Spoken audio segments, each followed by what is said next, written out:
Agora é o seguinte, gente, junho, né, o mês que a gente tá, é o mês internacional da infertilidade. Problema que, segundo a Organização Mundial de Saúde, atinge cerca de 15% da população.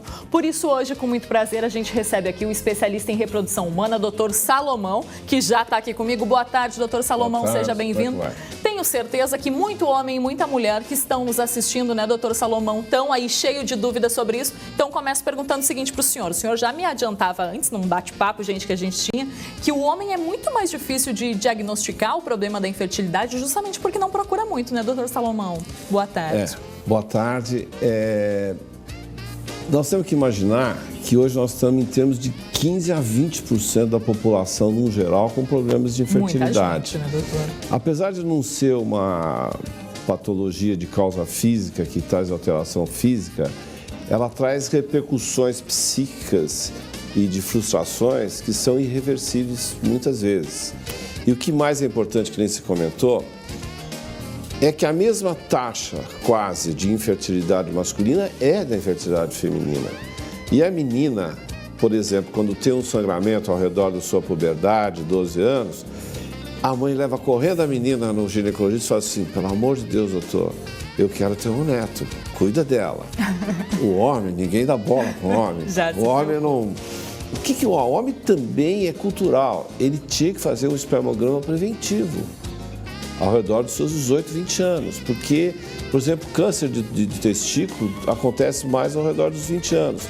E antes dele fazer uma quimioterapia, uma radioterapia ou uma cirurgia, com 2 masturbações ele pode congelar a esperma para o resto da vida dele ter uma reserva de esperma. O senhor já falava um pouquinho antes, doutor, nisso, e aí eu lembrei de perguntar para o senhor agora. Existe, que deve ter muita pergunta chegando nesse sentido, existem causas específicas para isso, tanto no homem quanto na mulher? Existe alguma coisa que a gente possa fazer para evitar? Como é que funciona aí nessa? Olha, hoje em dia, praticamente a gente consegue resolver quase todos os casos de infertilidade masculina ou feminina. Já avançamos muito, então. Nós estamos numa geração da medicina reprodutiva muito grande. E, por referência, o Brasil é referência. Não é referência mundial. Olha só. O que nós fazemos aqui e o que a gente está fazendo em Joinville é o que é feito em países de primeiro mundo, dos melhores serviços. Eu estava até te falando que eu fiz um embrião compatível para um garoto que tem 10 anos de idade e ele vai morrer, porque ele é portador de talassemia A e B. Isso aí não vai ter jeito, a não ser que faça um transplante de medula. E nós conseguimos fazer um embrião compatível para ele e quando essa criança nascer, vai poder fazer o transplante e curar o irmão. Doutor, tem pergunta chegando já, vamos dar uma olhada.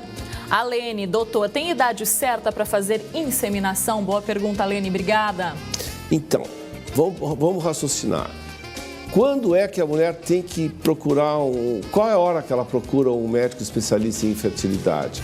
As teorias antigas não são aceitas mais, porque depende da idade. O que a gente sempre aconselha é que não seja a mais que 32 anos, porque com 35 anos tem uma queda brutal da fertilidade. Então, às vezes, 35, se uma mulher chega com 38 anos de idade, não tem o que ficar esperando.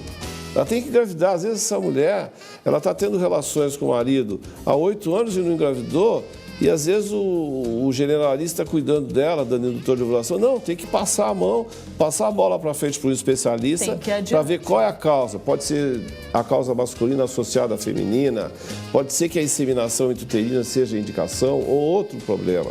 Mas o importante é que procure o quanto antes o especialista para não deixar que o caso se torne irreversível. Nesse sentido, quando que a pessoa, o senhor falava aí, deu um exemplo, né? Uma suposição de 8 anos de relações ainda não engravidou. Quando que tem que dar esse estalo, doutor, de que tem alguma coisa errada com ela ou com o marido ou com o companheiro, né? Primeiro que a gente tem que pensar, no caso do homem é mais difícil, porque o homem só vai procurar um médico se ele tiver uma infecção dos testículos, por exemplo, uma cachumba que desce, quando ele tiver um traumatismo, ou quando ele for querer ter um filho e não está conseguindo.